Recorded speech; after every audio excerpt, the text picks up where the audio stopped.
I forgot to add this into your notes. We have new commissioners here today. This is officially their first full meeting. If you want to spend some time doing, when folks are doing roll call, just letting their names and pronouns. And you can come up with a question if you want to, or you can just point it back at me and I will refer it to a question. Usually I stick with, what made you join APEC? Great. Hello, everyone. I call the Human Rights and Equity Commission today, April 30th, 2025 hybrid meeting to order at 4:30 p.m. For an equitable experience, please announce your name before commenting. This helps the blind, visually impaired, and those online know who is speaking, where speakers' pictures or names do not appear. This is Agatha Ventura, she, her, and we'll begin roll call and encourage each to provide a self-description. And for our new members, I'd love to hear what made you join HREC. So I'll start with myself, Agatha Ventura, she, her. I am wearing a blue and white snazzy button-up with curly brown hair and glasses, and I am a Latina woman. Pass it over to Jackie Curry. Commissioner Curry is not online. Thank you. Scott Jones. Hello, my name is Scott Jones. I am a white male. He, him are my pronouns. I am wearing a dark blue or blue short sleeve button down shirt with a collar and jeans in honor of Sexual Awareness Violence Day. So, and I'm happy to be here. Thank you. Adrian McDougall. She's not. Not on. Cameron Fisher. Present. Carly Colgan. Hi, folks. I'm present. Carly Colgan, she, her. I am a white woman with short, dark hair, and I am currently wearing a black polo. Thank you. Thank you. Eli Lowenstern. Present. Commissioner Eli Lowenstern, pronouns he, him, white, tall man, curly black hair, wearing a gray button-up and a brown jacket or tan jacket. Thank you. Linda Hemer. Linda Hemer, my pronouns are she, her. I am a white female with short brown hair, glasses, and today I'm wearing a rosé colored blouse. Thank you so much. Ruth Bernatico. President, Commissioner Bernatico, they, she, he pronouns in order of preference. I'm a non-binary white male presenting person with brown hair, blue eyes, a beard, wearing a yellow hat with clear framed glasses, a tan graphic shirt, and brown overalls. Thank you. Nessa Covington. Not present. Thank you. Mario Angriano. Yes, I'm present. I'm a brown male wearing a gray sweater with glasses. He, him pronouns. I joined a commission because I have a passion for helping my community. And when I moved to Bend, that did not change. And I wanted to contribute my skills to, with the commission. So I'm happy to be here. And I hope I answered all the questions, but. Perfect. Thank you. We're glad you're here. Thank you, Mario. Cristina Morales Moyano. This is Cristina. I'm from Spain. I am a 5 feet, very short woman, white. My pronouns are she, her. And I'm wearing a camouflage sweater, which is weird because I don't like hunting or anything like that. But I'm in the hunt of community connection. So that's why I'm here. Thank you. Jen Kovitz.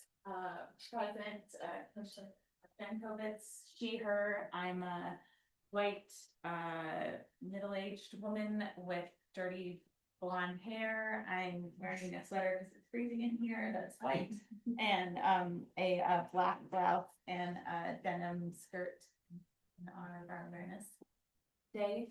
I'm so proud to be among you and grateful, so thank you for the opportunity. And like Mario, I feel really passionate about showing up for community and felt that now in particular was the time to be much more pleasant and forward community facing in this particular kind of equity and racism. Thank you. We're glad you're here too. Kinsey Martin, Kinsey She is. said she will be late Correct. today. Jack Curry has joined us. Hello, present online, Jackie, Daishi. Can you all hear me? Yes. Karen. Cool. Okay. Thank you, everyone. Am I missing anyone? Oh, I see someone online. We have, Bet Hannon. we have 2 alternates in Oh, person wonderful. today. Oh, in person as well. Well, we have 1 in person, 1 online if we want to do introductions of alternates. To meet our alternates. Phoenix, feel free to come to the table and we can start with Bet online if you'd like to. Yeah, please. Yeah, I'm Bet Hannon. She short white woman. She, her pronouns. I am wearing a gray fleece today with a green shirt. And I'm new, I'm the alternate. I'm one of the alternates, and I do accessibility inclusion as a part of my work, and I just felt like I needed to step up and share some of that passion with my community. Thank you. And Phoenix. Hi, I'm Phoenix Van Hassel, she, her pronouns. We are presenting white female, brown hair, plaid shirt, brown pants. And I wanted to join to build community belonging and connection and build bridges. Thank you. Thank you. We appreciate you being here. Thank you. I believe we have everyone, and we'll move into our City of Bend land acknowledgement. May I please have an HREC volunteer to read it? This is Commissioner Bernatico. Our land acknowledgement. We would like to acknowledge that the beautiful land known as Bend, Oregon, north to the Columbia River is the original homeland of the Confederated Tribes of Warm Springs. The Confederated Tribes ceded the land in the Treaty of 1855 while retaining regular and customary hunting, fishing, and gathering rights. The Wanalama, Warm Springs, Wasco, and Northern Paiute peoples inhabited this area in certain seasonal times that clearly established their presence. It is also important to note that the Klamath Trail ran north through this region to the Great Celilo Falls trading grounds. This trade route expanded the impact of commerce between tribal nations. We acknowledge and thank the original stewards of this land. It is our hope that guests continue to honor and care for this land. Thank you, Commissioner Bernardo. Now we'll move into our HREC business. Starting with the approval of February 26th and March 26th, 2025 draft meeting minutes. Are there? Actually, February's is not there. Oh, just March 26th, 2025. Thank you. Are there any corrections to the March 26th meeting minutes? And do I have a motion to approve the March 27th minutes? This is Commissioner Bernatico. No questions. I make a motion to approve. This is Commissioner Scott Jones. I second. Thank you. All in favor? Aye. Aye. Any opposed? Aye. Thank you. By all approved and moved by Commissioner Bernatico and seconded by Commissioner Scott Jones and unanimously approved. Thank you, everyone. Now we will go over today's agenda. We'll start with the standing item with the Council Liaison Perkins, then have a round table, go into public comment, exciting elections today for our vice chair, go over new business with the Kovac work plan, and review old business with our subcommittee updates. Any questions? Wonderful. Thank you, everyone. Moving into the standing item with our council liaison. Sorry, my daughter's at a at her track meet right now, giving me updates, so. Yeah, if she wins. What event she doing, or what event is she doing? She's doing the high jump, the long jump, and the 100, and she's really, really good at the high jump. All while texting you. It's amazing what they can do these days. Hi, everyone. My name is Megan Perkins. I'm the mayor pro tem for the city of Bend. I am unfortunately a middle-aged presenting white lady right now, and blonde hair, blue eyes, and wearing a white turtleneck sweater. And for those who I haven't talked to in this environment before, usually I just sort of give an update about what's going on with council. There is a lot going on, and I thought that I would mention two things and then focus in on two things. But I wanted to see, I'd like to talk to you about the meeting that we just had with the county briefly, especially as it relates to wildfire in Juniper Ridge. I wanted to mention the meeting that we had with Warm Springs. And then I wanted to talk a little bit more in depth about what's going on at China Hat right now. And also just to kind of give you a little look through of our approved council goals and framework and talk about that. If that sounds okay, or if there's something else you wanted to talk about, I'm happy to go there too. Okay. So we met with the county on Monday. We sort of have these joint meetings with the county commissioners once or twice a year, about twice a year. And this year, what was really great is we talked a lot about how the county and the city are coordinating together to really address wildfire. And just wanted to put in a plug for those of you who do not, that you're getting Deschutes alerts, so that you are alerted in case there is a fire in our community. I think there's like 26,000 people that are on that list, but please make sure, I think it's just Deschutes alerts that you go to and sign up for that. There's also Central Oregon Fire. So if you want to know, like, is that a prescribed burn or is that a fire I should be worried about? They also send you texts that say, like, don't worry, it's a prescribed burn that's going on and here's where it's going on.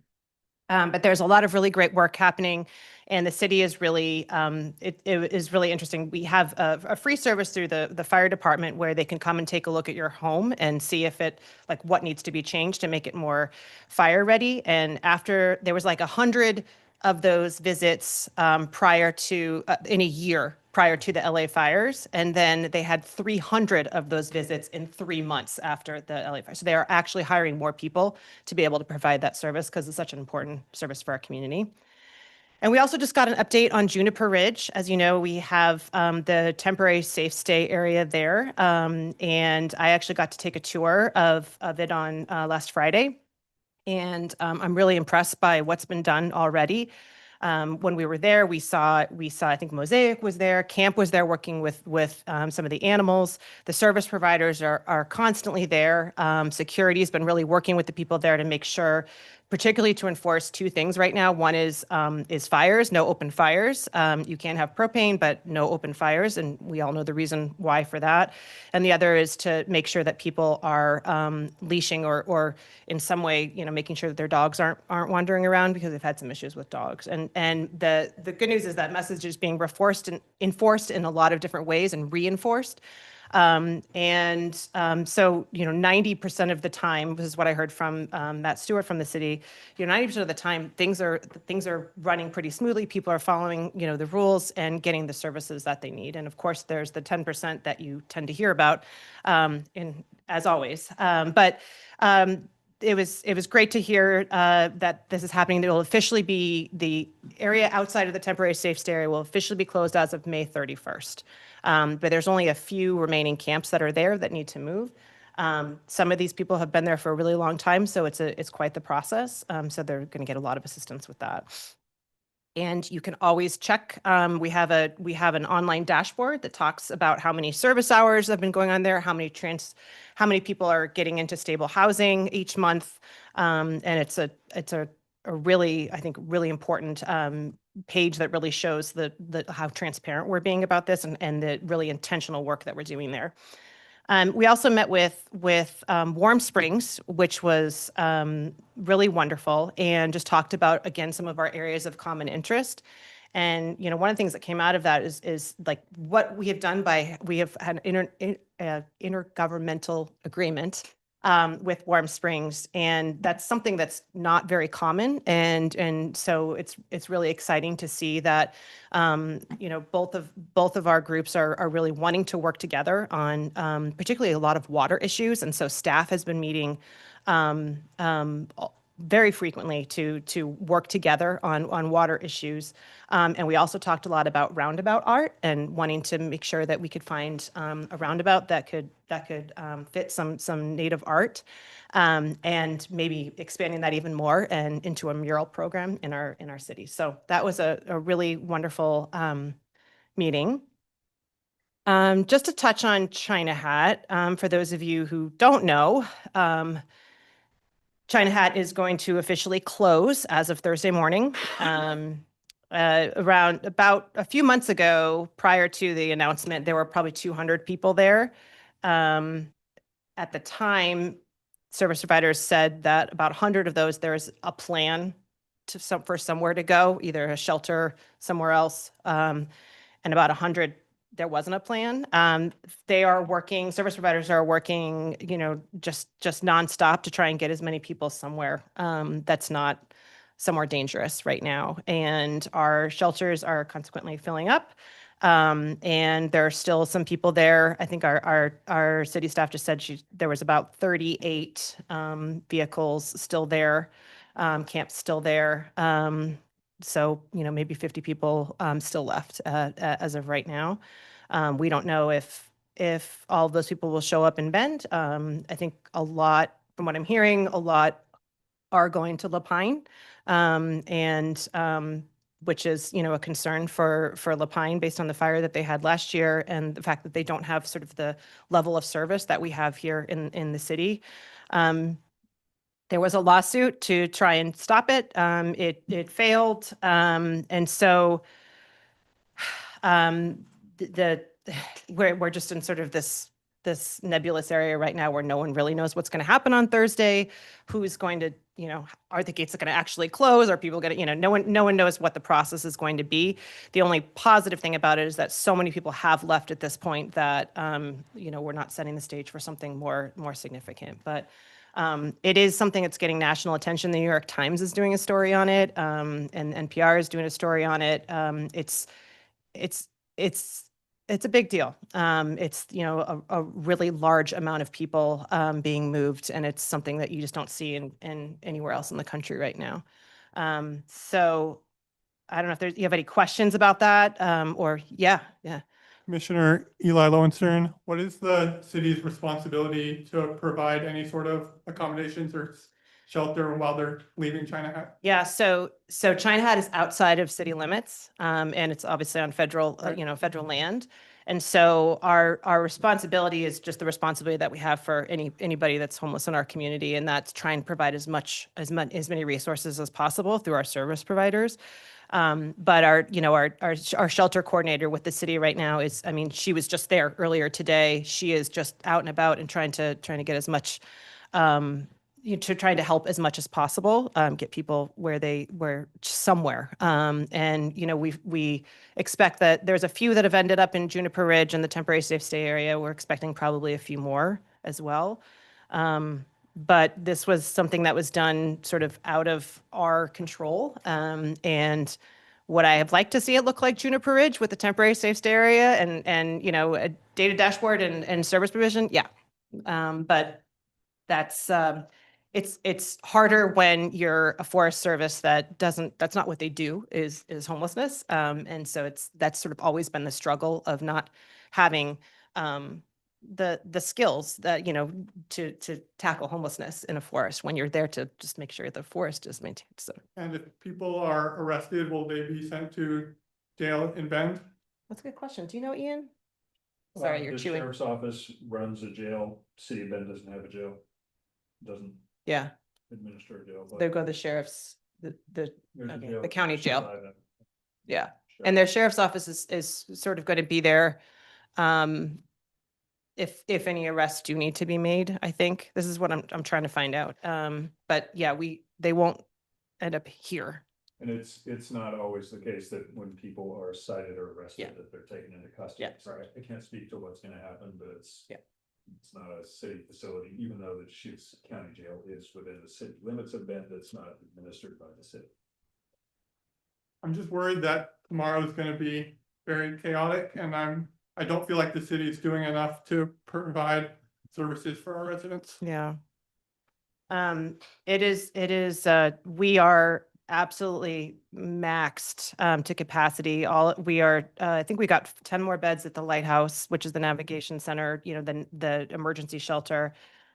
Cleveland Commons, which just opened, they're maxed out. The Old Milne Suites, which is our transitional housing, they are maxed out. As of today, they are full.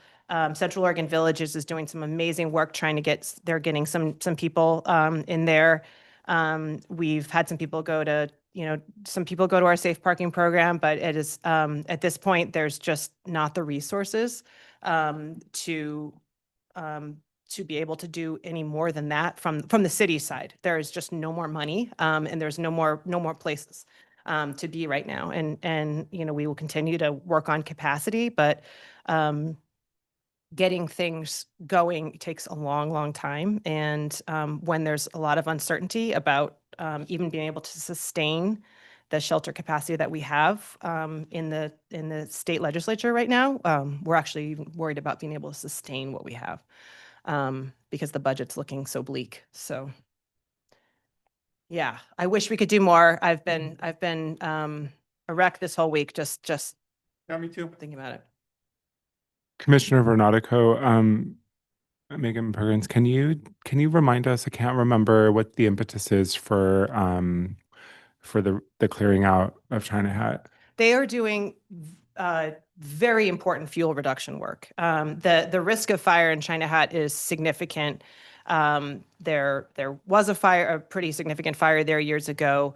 I kind of changed my mind, not changed my mind, but changed the way I viewed it a little bit. I was talking to a service provider that I very much respect who said, I actually think they should close China Hat because there are 200 people there and not many working vehicles. And if a fire were to start in China Hat, people would not be able to get out and there would be a lot of fatalities. And that's why they were saying it does need to happen. So I don't disagree with them closing China Hat. This is my view. I don't disagree with closing China Hat. I don't disagree with this fuels reduction work, which is, I think, essential for that community around there. I struggle with the process and how it went about, and I wish that we could have done it differently. Yeah. Can you speak to what measures you might know of that are in place for folks with animals? I mean, I know many of the shelters do take animals. As far as I'm aware, I can't think of many that don't. I know that even at the navigation center, they have, little kennels in case. And so I think right now, I think that I can't think of any that don't take animals at this point. Maybe Bethlehem Inn. I don't know.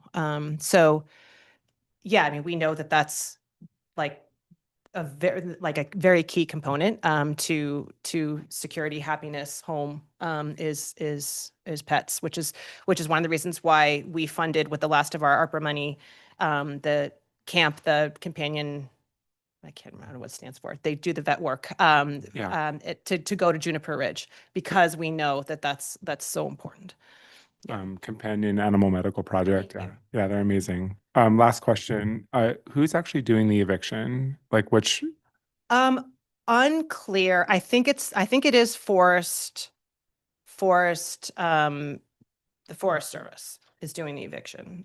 They have their patrollees and then the sheriff's office is as backup in case something happens. Awesome. Thank you for your report. Thanks. Yeah. Commissioner Kovitz, thank you, Mayor Pro Tem. A couple of questions. Thank you. The temporary safe stay in Juniper Ridge, is that the one that was agreed to with that sort of contentious MOU from between the city and the county last year? Or is that separate from that issue? It was contentious and then it became non-contentious, is Great. that a word? Okay. That's what And resulted in it is a sort of a, I mean, I am constantly amazed at how how amazing the coordination has been between the county and the city, and not just the county commissioners and the city councilors, but the staff is working together. There's cost sharing. I think it's just an example of like what can happen when you realize there is a significant issue that needs to be addressed. Yeah. Thank you for clarifying that. And then you mentioned the concern over the shelter budget. Are there specific bills, or is it just the capital budget bill that this commission could be advocating? The main shelter funding bill is looking a little dicey right now. Do you know the Oh, number? I of don't know the that? number. I can I'll look look it that for up. you. Okay. Yeah, but from what I understand from Senator Broadman and Representative Levy, basically all funding bills are looking really ugly right now. It's a really rough time. There is some hope that there's some politics going on too about funding shelters right now, going on behind the scenes of people just sort of, I think some people being a little just sick of it and just want it to go away and don't want to fund it anymore. And not just one side, but another side as well. And so there is some hope that the governor, because the governor believes, the governor has invested a lot of money into our shelter system, that the governor will save any, should there be some significant cuts. But we're literally at the mercy of the state right now. That's the money. That's it. That's what we've got. And if it's not there, we have to make some really tough choices. And Speaking for myself, I would be interested in this commission advocating for legislation to, keep funding at minimum stable. The city has invested. There's an infrastructure that you said, filling at the moment. So I can't imagine that being cut. So thank you. Yeah, I mean, we had in 2020, we had, I think, 200 shelter beds, and now we have 527, I think. So we did all that we could with the money that we received, and we continue to make investments as we can. Thank you. Yeah, I'll get the bill number, and I will talk to Andreas about how to best advocate. Yeah, that would be fantastic. Anything helps. And then I was just going to quickly show you, and you were just emailed this, and it was just sort of last minute, but just wanted to make sure that you saw the guiding principles that we approved and the council goal framework, and wanted to talk. I don't have to go through all of them, but yeah, this was the update we received. So these are the guiding principles. We have them now. At every council meeting, they're like these little plastic placemats that are at our where you're all sitting right now. And our goals are on there, guiding principles. And it's sort of like, these are the things that we want to make sure that we're always thinking of when we're doing our work. So yeah. What? Oh yeah, and there it is. Yeah, that's like the placemat that we have. Yes, there it is. I can chime in. Ian White as the city attorney's office. Hey, city attorney, can you come to the mic, please? Yes, I can, Mike, it'll be quick, just for those of you who are interested in following the shelter structure and funding legislation, it's House Bill 3644. So thank you. You can look it up. You can find the state legislature's bill tracker, and you can read the text of the bill, you can read public testimony, the staff measure summary, and follow the progress at House Bill 3644. Thank you. Cameron? Hi, this is Cameron, she, her. Thanks, Megan, for this. I too, I think kind of like a couple of people have said, I am so concerned. about this process and the trauma that's happening for our community members as a result of this. And I understood also the necessity in the process, but I'm wondering, given how slim the opportunities are for safe parking, and I'm wondering, has anything been done on that on the part of the city in the many months since we last talked about safe parking options? And does this impact that process of maybe taking that to the next level of increasing those opportunities? Yeah, so we have a bunch of safe parking locations that are either about to come online or that we're having a little bit of a struggle to get online for a variety of reasons. One is about access on the road. The other is just a certain institution dragging their feet. And so we continue to slowly, but very, very slowly add safe parking spots. In our goals for the next biennium, the next 2 years, we say we want to develop 15 additional safe parking spots so that we would have a total of 51 in our city. And, you know, it's a low goal, but based on funding and on what we've seen and how hard it is to do in the city of Bend, we thought that that was a reasonable goal to be able to attain. And I wish that was double, but it is very, very difficult for a lot of different reasons here in the city of Bend to get more safe parking spots. But we will continue to, you know, we have a staffer that this is what she does every day, is go out there and talk to places and try to get these things moving. And I'm about to send a letter this week up to encourage this one place to reconsider letting us do it there. So we are doing our best, but it is really slow going, and I wish it wasn't that case. Okay, well, I appreciate the effort. I also just think 15 is it's just a drop in the bucket, and it's so frustrating to me to hear this because it's so clear the dire need. And I also I am curious who is the institution that's dragging their feet, and how do we? I mean, we are an advisory board looking to advocate. How do we get engaged further to help institutions that are dragging their feet? I don't want to blast them. Because I think they do want to do it. They it's just slow going. It's a church. I would just, I mean, I think the opportunities are for future spots. And, you know, I don't know if we need like a marketing campaign or, you know, what we've tried so many different things. We've tried having a you know, someone have all the churches, and I have like the lead church that really started the safe parking program, like, you know, bring everyone in and say from all the different churches and say, hey, you should do this. And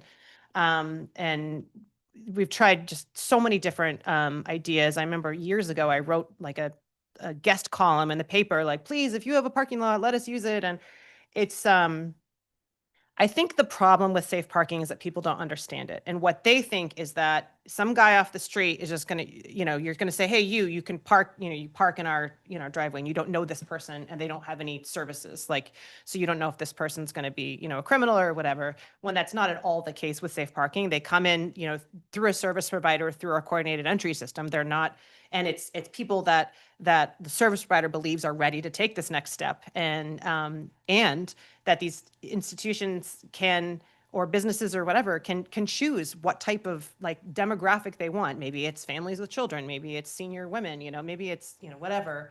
I don't think they know that they have a lot of power in the situation, and so I think it really is more marketing than anything else. But it's really hard. And there's been a lot of meetings with a lot of people, and it just doesn't, a lot of it doesn't pan out. And I appreciate that effort, and I just think you're right. There needs to be more marketing. There needs to be increased awareness. There needs to be incentivization. And because what's being done is, I mean, it just seems like such a low cost intervention. I understand there are all these barriers, but if there's any advice you can give us as HREC of how we can help advocate, I think time and time again, this group has asked for opportunities to do that. I would love to be a part of it. And I imagine there are several other folks on this commission who would love to be a part of that too. So thank you. And please keep us in mind. I will mull and maybe talk to some staff about something we can do. Maybe I think at one point we had talked about like doing a guest column or, right? And can we talk? Yeah, this is Andres Portela, Equity Inclusion Director for the City of Bend, he, him, él. Our chair has done some outreach and engagement in the past all around safe parking. So there has been some advocacy. I do think that this would be a good thing to bring up within our subcommittees as an education and awareness campaign, whether it's Love it. working with our comms department or working with our housing department. I think our chair had reached out to Amy or Brooke, I don't remember which one, to get more information and to think about how we do some outreach there. So I think a subcommittee could take on a bit of this work. And Agatha Ventura, she, her. I also want to think a little more broadly too, and I don't know who in the community is listening, but it feels like Bend is a place that has Bend and the surroundings has a lot of fortune, a lot of welfare, and it feels like, I don't know if anyone has seen the musical Come From Away. It feels like a real opportunity to sort of band together and see where we could put resources together. Where is there space that is not being used? And so I would also encourage us to think about ways to tap in the community that has the resources, but I'm not really sure exactly how to do that. I'm sorry I'm taking up so much time. Just really quickly on the goals, but you can take a look at them in your own time and let me know if you have any questions. I'm happy to answer anything. The state is telling us that we have to build in 2 years, we have to build 3,942 housing units. Easy. Easy peasy. 1,800 of those are deed restricted, affordable, so below 80% AMI, and 826 of those are middle income housing. So at 120 area median income or below. So just to let you know what we have ahead of us. There's also other metrics that we have in here, like, we have a goal of 0 fatalities for our transportation goals. We have, I'm just trying to think, talking about jobs created, the equity with the accessible and effective government. We talked a little bit about this at our meeting of like, it's kind of hard to find like equity metrics, right? Like what does that mean? And one of them was like about community engagement, saying like 10% increase over the biennium of community survey respondents who give the city an A or B grade for performance. Okay, but what else? Like what else we got here? Like what else can we do? And one of the things I mentioned was that when we do our community survey every 2 years, we give that survey, we have that survey in Spanish too. And it's always like 4 people, 5 people. And to me, like an increase in people, participating in that survey in Spanish would mean that we're hitting, we're finally engaging a community that we're not engaging so well right now. But if you have any other ideas about metrics, things that we can really like say, like, we want to reach this goal. Another thing that was the Brookings Institute. I think I don't know if we talked about this here. Yeah, the Metro Monitor they did this Metro Monitor for cities, and in Bend, it was really interesting. It was like for growth, for prosperity, it's all these like 1, 2, and then racial inclusion, it goes from like 1, 2, 3, 4, 5 to 78, and 74 change in white people of color employment rate gap, and 82 change in white people of color relative poverty rate gap, right? And so to me, like, in our economic prosperity goal and in our accessible government goal, like that's a metric that like I want to tackle, right? I mean, are we making some headway there? So these are just some thoughts I had, but I'd love you to have you mull it over and let us know. Let me know. Sorry, can I ask Yeah. a question? So this is the old one. That's the old right? one. Yep. Okay. So equity is there and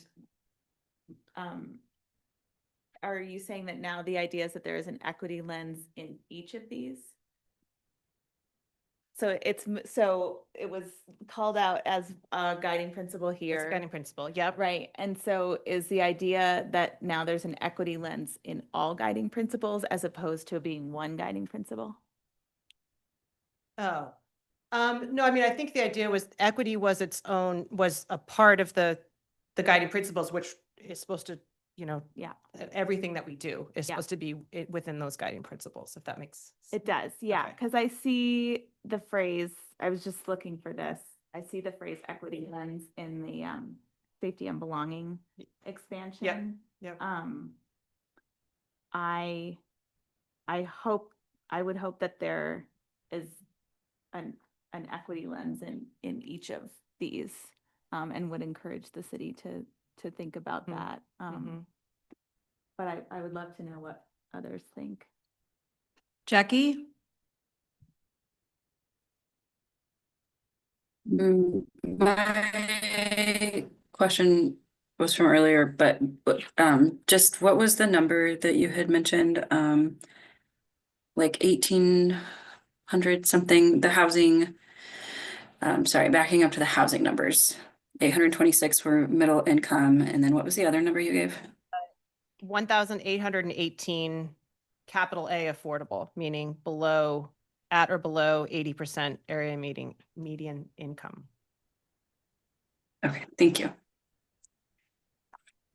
There is accessible in the goal, we have incorporate the equity framework into the city's decision-making processes. That's one of our strategies under our accessible and effective government goal.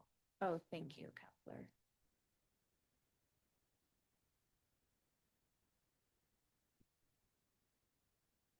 Any other questions for Mayor Pro Tem before we move into roundtable, which could include some more of this conversation if needed? I blew up all your time.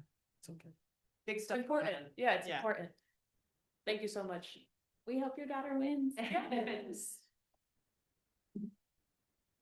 We'll move into roundtable. We'll keep it sort of shorter so we can move into other business, but anything anyone has to share? Please. Commissioner Eli Lowenstern, he, him. I think we as a commission need to make some sort of statement in solidarity with the residents of China Hat. That would be my suggestion. And then also, I think maybe this could be something that the policy advocacy subcommittee works on, but providing guidance to city council for future sweeps so that there's more of a plan on what the city is going to do. Agatha Ventura, she, her. I am also curious about future sweeps and how they can be better facilitated with people that may be more trained to do so equitably. Hey, this is Andres Portela, Equity Inclusion Director, City of Bend. What we can do is look at the process itself. I will say that not only does our housing department hold a portion of that, our team also holds a portion of that. And so at some point what we can look at is what is the actual process and what we're doing as a city. And I think that would provide a little bit of clarity on the resourcing, but then also building relationship, because there's a lot that goes into it.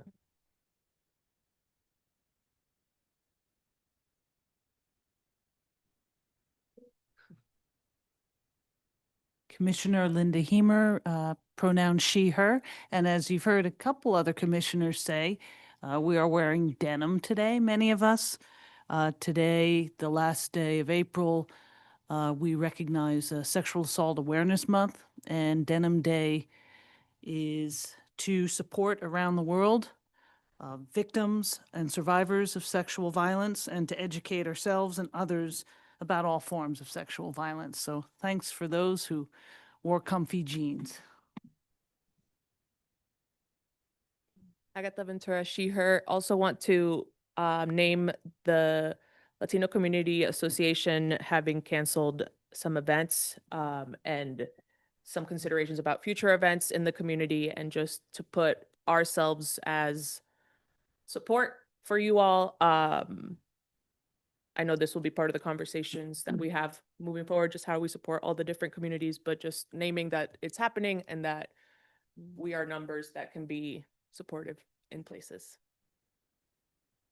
Chair, this is Commissioner Jen Kovitz. To follow up on that, I recently learned that the old mill, learning that Latino Community Association, LCA, was losing that major funding event in September with their annual event, that the old mill, the amphitheater, will be donating 100% of their, I think it's green bag or blue bag recycling for every show for the whole year to LCA. It will not make up that, but it was an example of a local organization coming together and saying we can do this. And so I hope that others follow in the Old Mills example. It was very cool to see. And then I would also encourage anyone who wants to join me on Friday, May 23rd in Madras at 5 p.m. It's the Warm Springs annual powwow held in the Warm Springs High School. Really not to be missed. So if you want to carpool, let me know. Any other? This is Jackie online. I just want to raise awareness that May 5th is Red Dress Day, or MMIR, Missing and Murdered Indigenous Relatives. This is a day to recognize that Indigenous women, girls, and Two-Spirit people experience violence at least 10 times the rate as non-Indigenous people. Some names that you would recognize that have made more national news lately are people like Nex Benedict and Emily Pike. So mostly just want to raise awareness and ask for at least folks on our team and anyone listening in to, all it takes is a Google.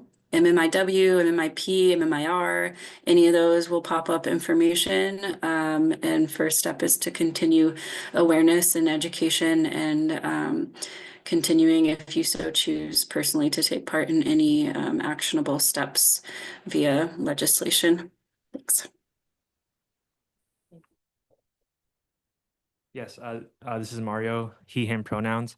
I invite the community to come to the Deschutes Public Library on May 20th from 10 a.m. to 1 p.m. in case you have any questions about your rights as a renter, if you rent, or if you're a landlord and you have any fair housing questions. I encourage anyone to share that resource.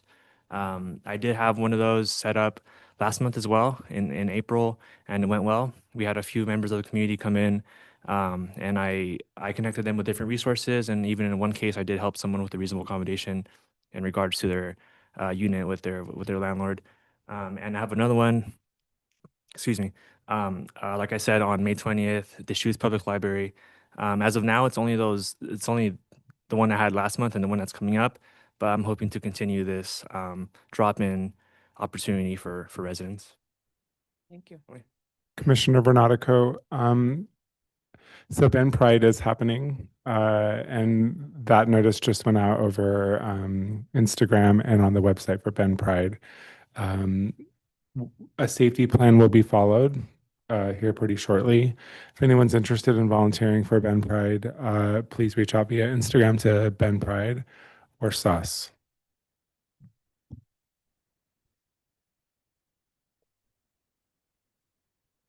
Any final comments, concerns, qualms? Beautiful.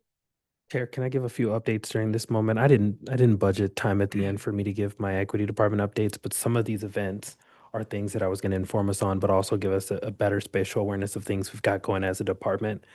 I did want to bring up the powwow, so I'm happy that Commissioner Kovitz brought it up. The city of Bend recently had Warm Springs here in council chambers, and we talked about the future of work between our two entities. And part of that work was the invitation to start coming out more often.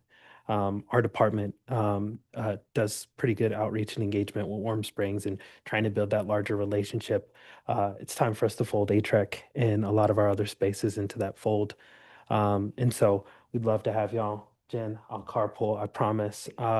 If other commissioners want to go as well, I do have a vehicle we can load up in. Um, the next thing I was going to mention was the Fair Housing Council. Thank you so much for bringing that up. I don't have to. Ben Pride was on my next thing.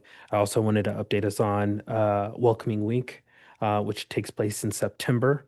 We had our first community kickoff a few weeks ago, 2 or 3 weeks ago, and we had about 35 community members come through. And we talked about safety. What does safety look like in a world where safety isn't guaranteed? The overwhelming consensus is that we're moving forward with Welcoming Week. It was never something that we had thought about to drop, but we wanted community to say what's the best way that we come together with all the cancellations. So we feel pretty comfortable about that. I'll be updating y'all as we progress over the next few weeks. We're going to send out applications for events in the mid-May time. There is one more event, and that is Epic, Asian Pacific Islander Collective. They're going to be doing an event, and I'll share the flyer. It is on the 15th of May. It is a panel discussion, and so I'll share that in my meeting notes. Thank you. Let's move into public comment, please. If there is anyone. There's no one online. And no one in the gallery. Oh, thank you so much. Let us please move into our elections. Pass it over to Director Portela. Hey y'all, I'm gonna be pretty informal as I go through this. Oh man, I just realized the caption spells my name wrong. In going through this, I'm just going to talk about what the vice chair's responsibilities are. We've been here before. Not too long ago, we did a vice chair election when we had our recent suite on. In this moment, the chair is going to work closely with both. The vice chair is going to work closely with both the chair and the vice chair. We are hoping that person can be an active participant in making sure that as we're having discussion, someone can pull folks in and really build that relationship. Also serve along the chair as that spokesperson for this space. I think I'll tell you this, the chair does a really good job in community of talking about the amazing work that ATREC has been able to do. And so someone that can come alongside Agatha in a very important way. Also, leadership has some responsibilities, and we've been doing those meetings in a variety of different ways, but just meeting with leadership and talking through the agendas, but also getting a better spatial awareness of what the equity department's doing and what the other subcommittees are doing. And this is not for a year long term. It's just to complete us till January. And so with that is mainly the core responsibilities of our vice chairs.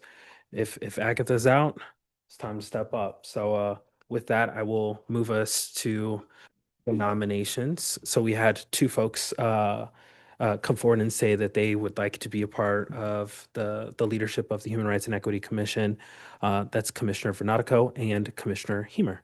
With that, I will give both or either of you, no one has to if they don't want to speak, but 2 minutes each to really talk about your why, and then we'll open it up for a discussion and a vote. Before we do that, though, we have our ex officio, Kinsey Martin, who just popped on. I'll talk a little bit about ex officio and when we get towards the work plan. But Kinsey, do you want to hop on, say your name, your pronouns, and why you chose to join ATREC?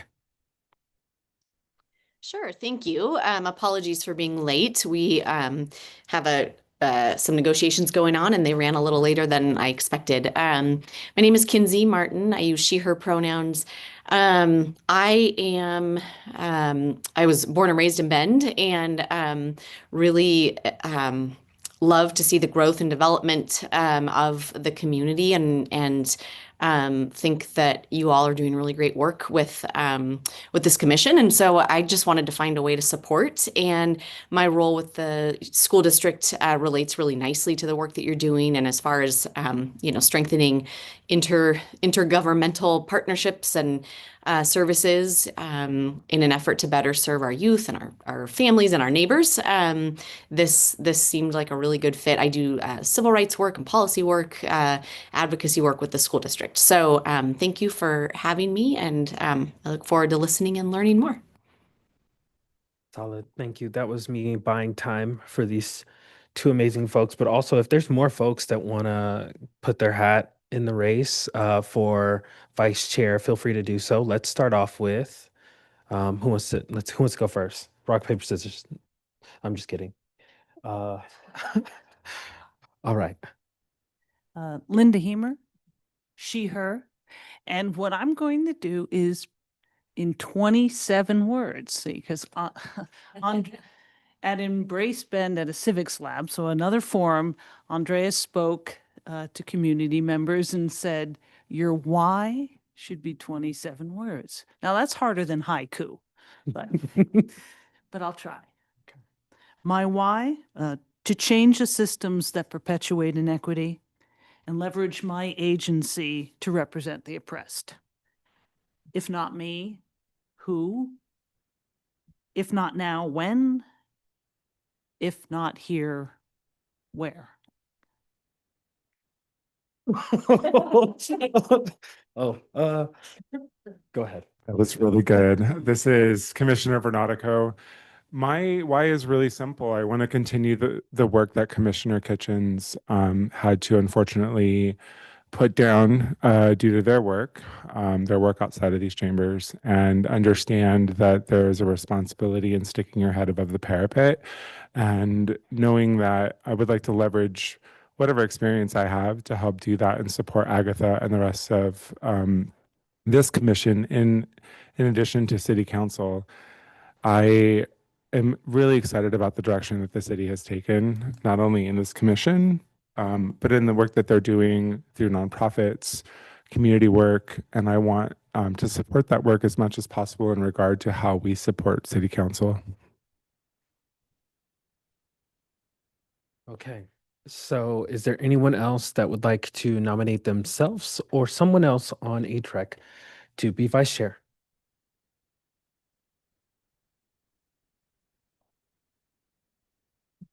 Okay, did my 5-second rule. What I'll do is pass it back to our chair for voting. What we'll do is do voting for, in this frame, all those in favor of blank person, any opposed, majority rule. So with that, I'll pass it back to you. Thank you. We'll start with Commissioner Bernatico. All those in favor of Ruth Bernatico, say aye. Aye. Aye. 2, 3, 4. Aye. For those online, can you say aye and then again? I'm sorry. Aye. Oh, that's Commissioner Colgan. I'm honest. Okay, this is Jackie. Sorry. I'm actually a little confused. Is by saying an I, is this just like a public voting and I is a number for? I mean, Yes. I'm in favor of both of them. I don't, it's just, so this is just a voting by saying I. Okay. This is public voting. And in public voting, you have to choose one. I'm sorry. But yeah, that's pretty much it. So I heard 4 ayes on this vote, but I could be corrected. I heard Commissioner Colgan, and then 3 in chambers. Am I correct? 4 in chambers. 4 in chambers, so 5. Great. And all those in favor of Linda Hemer? Aye. Do that again. Aye. 2, 3. There's 2 aye. We may have to do a roll call. So let's do a roll call. That way and then you just state who you're gonna vote for. Agatha Ventura or Ruth Bernardico? Jackie Curry? Linda. Say it again? She said Linda. Oh, thank you. Scott Jones? Ruth Fernatico. Adrian McDougall? Not present. Cameron Fisher? Linda. Carly Colgan? Ruth. Eli Lowenstern? Ruth Renato. Linda Hemer? Linda Hemer. Ruth Bernardico? Ruth Fernatico. Nessa Covington is not here. Mario Anguano? Ruth. Christina Morales Moyano? Jen Kovitz? Ruth. Kinsey, thank you. Kinsey Martin? The sufficient member should. I don't think I'm a voting member. And the alternates as well, correct? Right.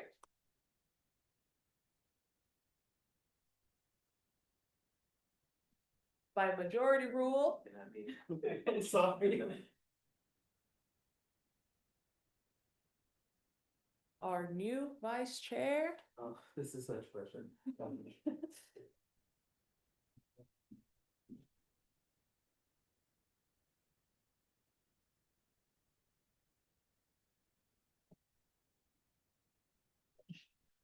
There's not 12 people on right now, is it? It is a tie. That's cool.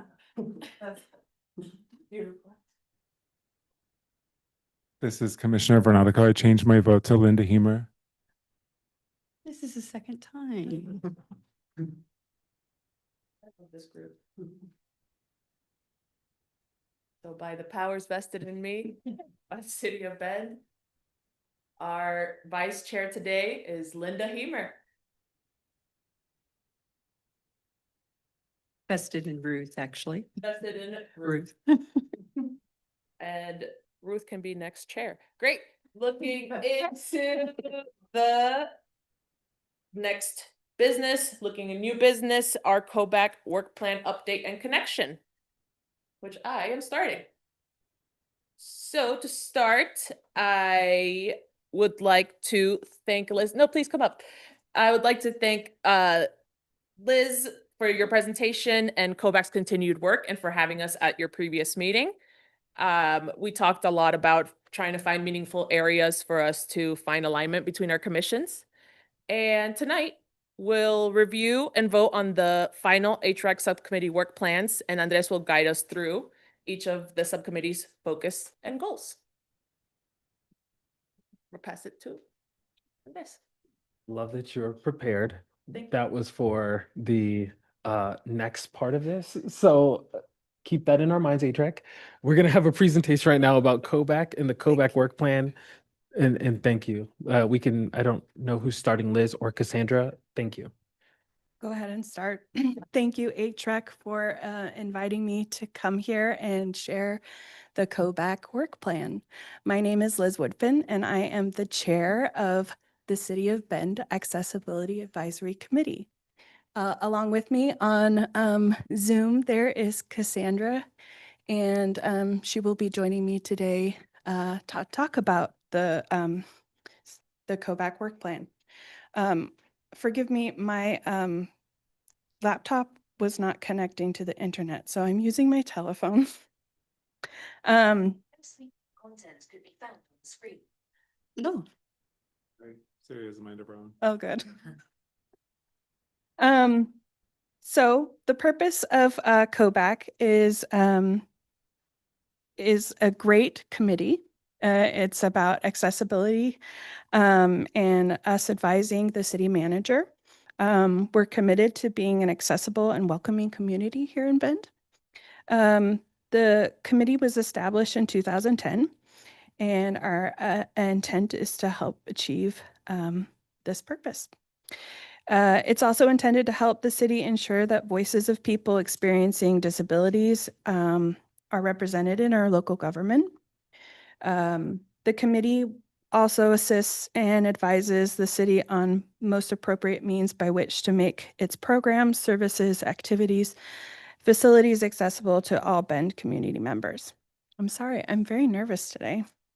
Our membership consists of 11 voting members, and we maintain the goal of at least 51% of those voting members to people who are experiencing disabilities. Those can be apparent disabilities and those can be quiet disabilities. The committee will also seek to maintain representation of the following general backgrounds: disability advocates. That's my work. I work with adults with intellectual and developmental disabilities day in and day out, and help people achieve their best lives. And a lot of that includes accessing providers and transportation and being able to access businesses and other things in our community. Other folks that we have on the committee are professional members from building, engineering, design, transportation, planning, and architectural industries. And we have one at-large member from the community. Can we move through the slides, Andreas? Gotcha. Thank you. We are at the COBAC committee members. And I'm not going to read everybody's name just for the sake of time, but here is pictured a handful of COBAC members and upcoming meetings, which we invite HREC members to come and experience. Next slide.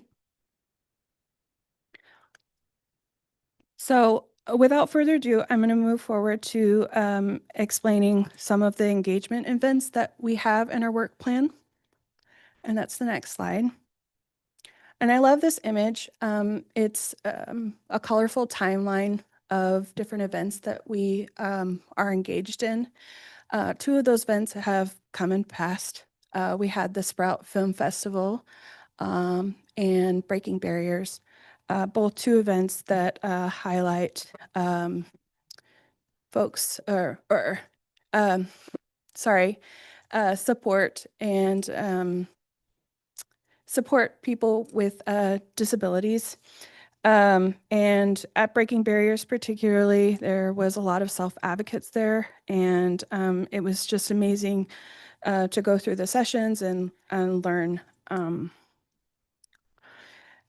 Next slide.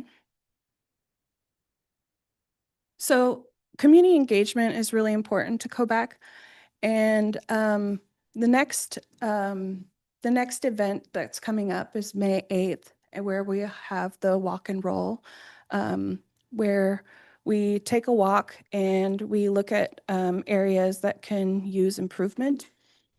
And we look at infrastructure and transportation and parks. We'll be joining City Fest 2025, Welcoming Week, of course, and any additional events that pop up. The next part of our work plan is initiatives and advocacy. We are currently in draft form of 2 letters of support.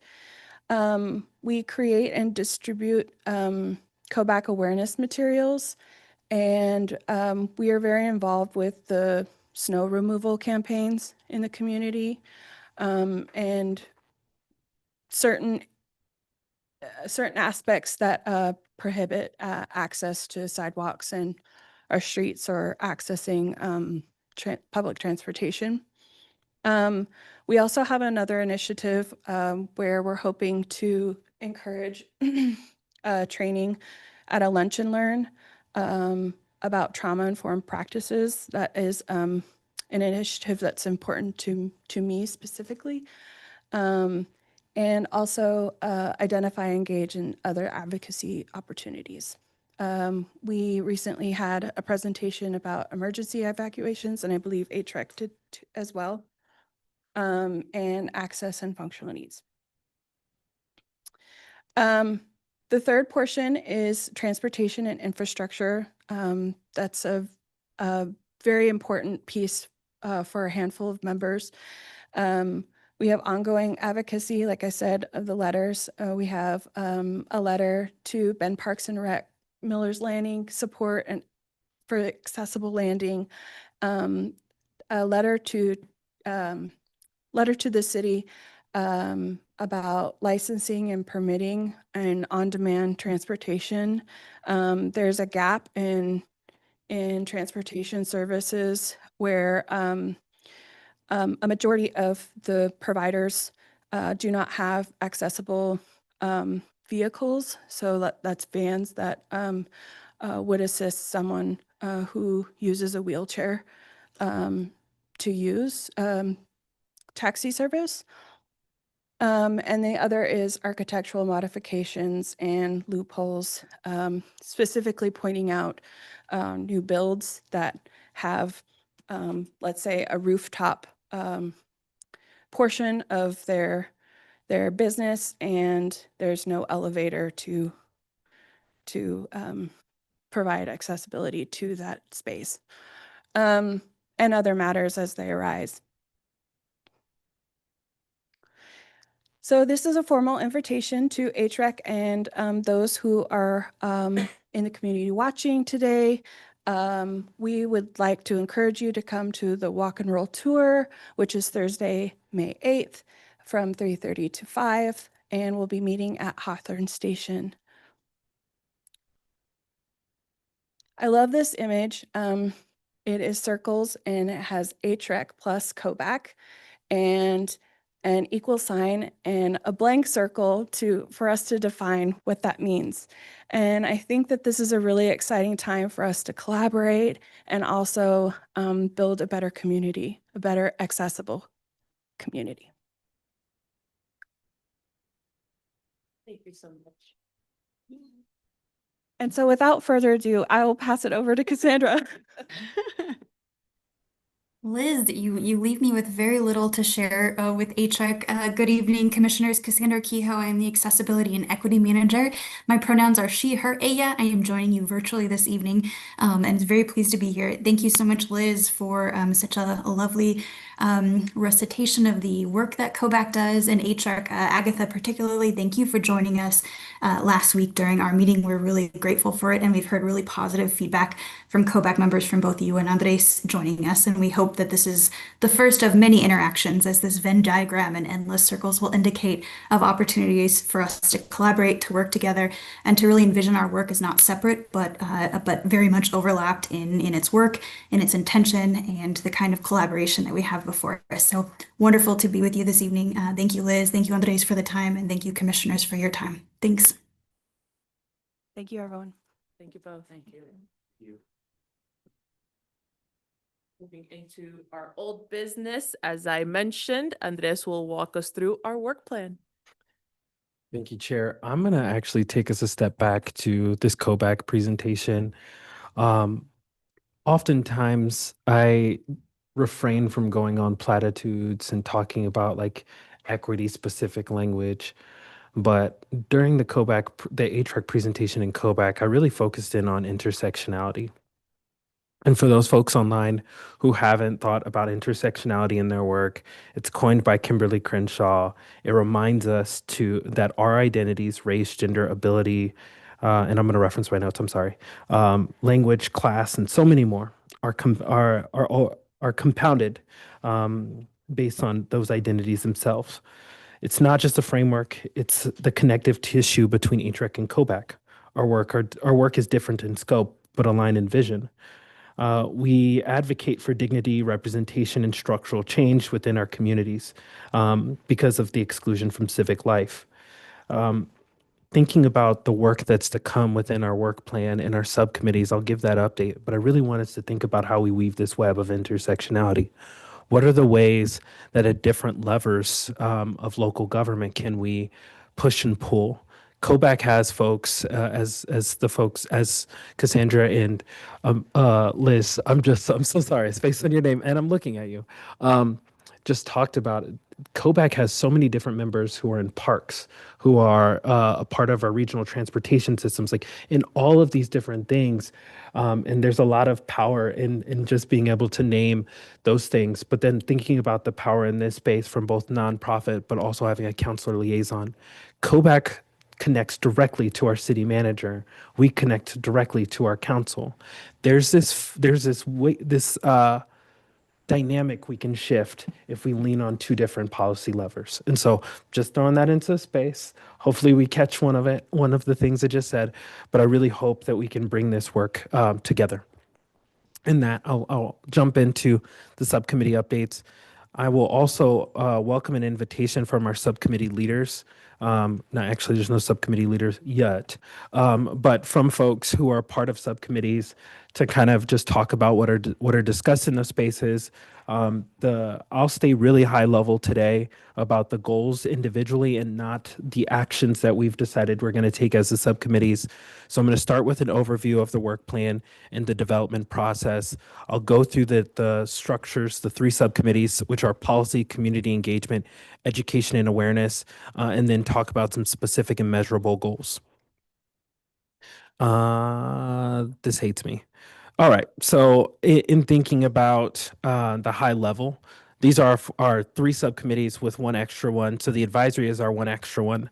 This is one thing that we are all charged with doing. We've talked about this numerous times from now to last November when we embarked on this journey of creating a work plan that was rooted in the current iteration of ATREC.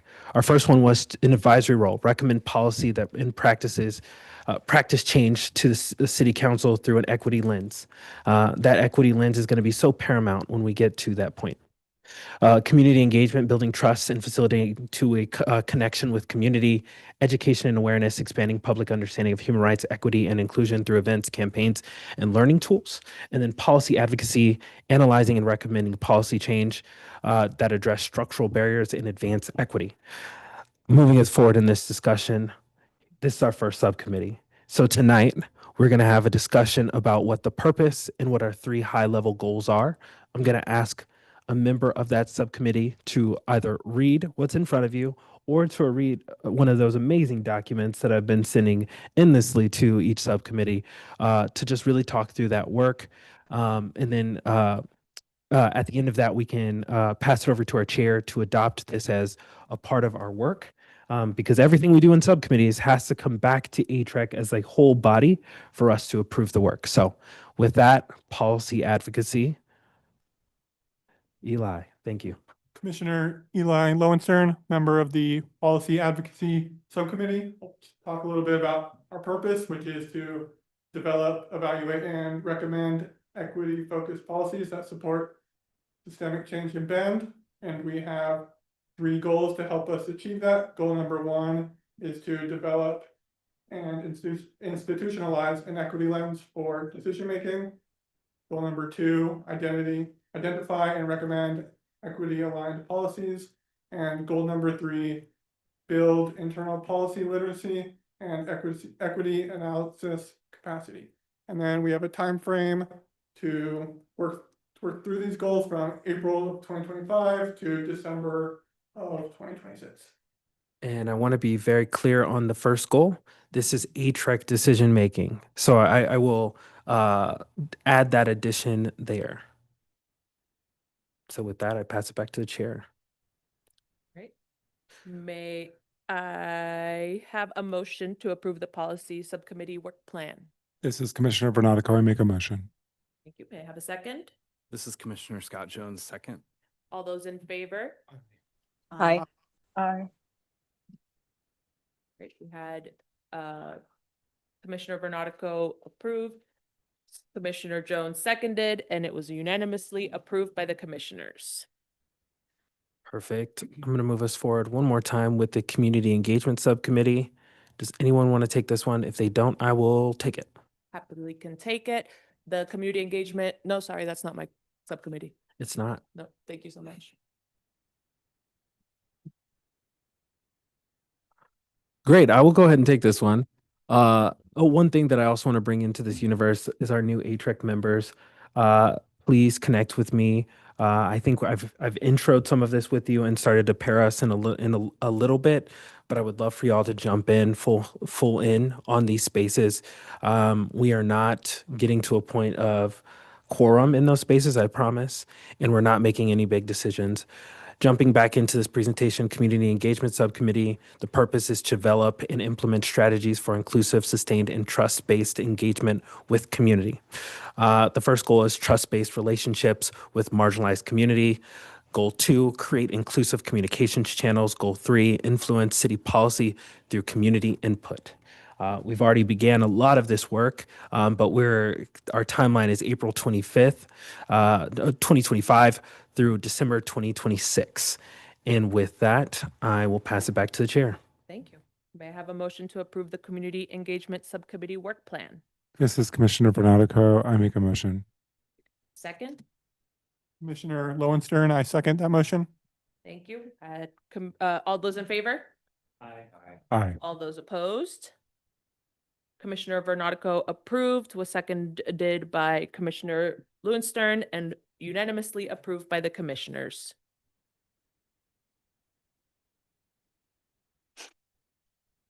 And last but not least, click one more time for me. You sure? Okay. All right, for the Education and Awareness Subcommittee, this is your turn. This is Commissioner Bernatico.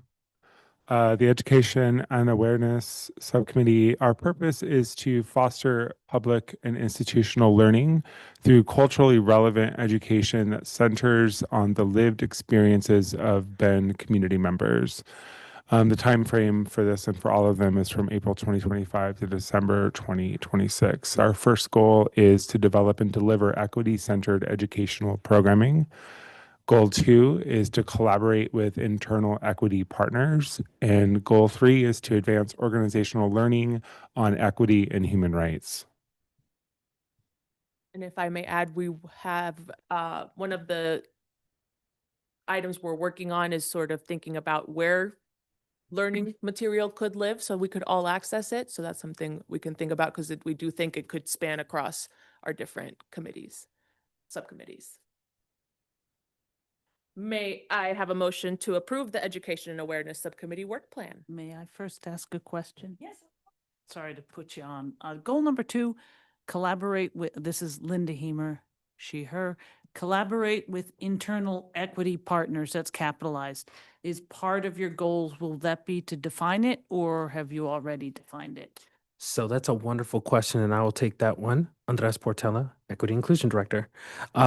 So this is something that's already taking place. We started it last year during Pride.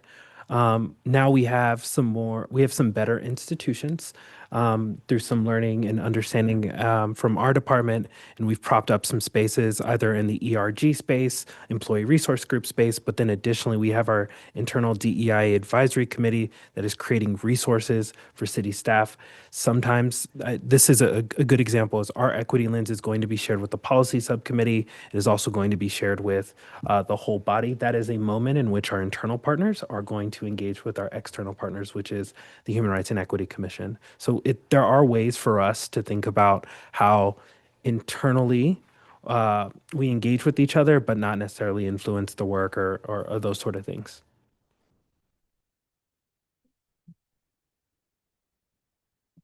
May I have a motion to approve the Education and Awareness Subcommittee Work Plan? This is Linda Hemer, I so move. Thank you. May I have a second? This is Commissioner Bernatico. I second. All in favor, say aye. All opposed? Okay, approved by Linda Hemer, seconded by Ruth Bernatico, and unanimously approved by the commissioners. Okay. I neglected to put another slide in here. This is Andres Portela.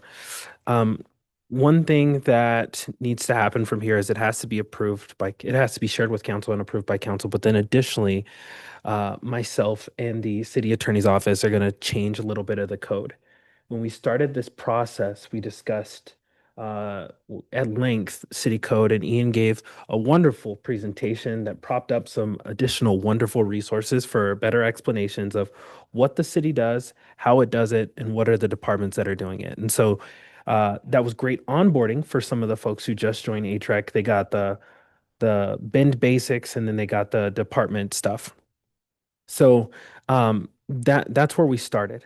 Now we've got to get to a point where the work that ATREC is doing is trued up within our code. And so what's going to happen next is we're going to take all of this information. I will share it back with you, but additionally start working with Ian on how we adjust our code, and that'll be shared with you after we share it with council. So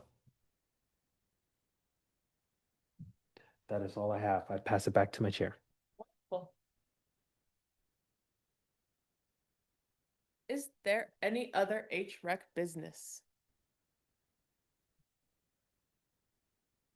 Right?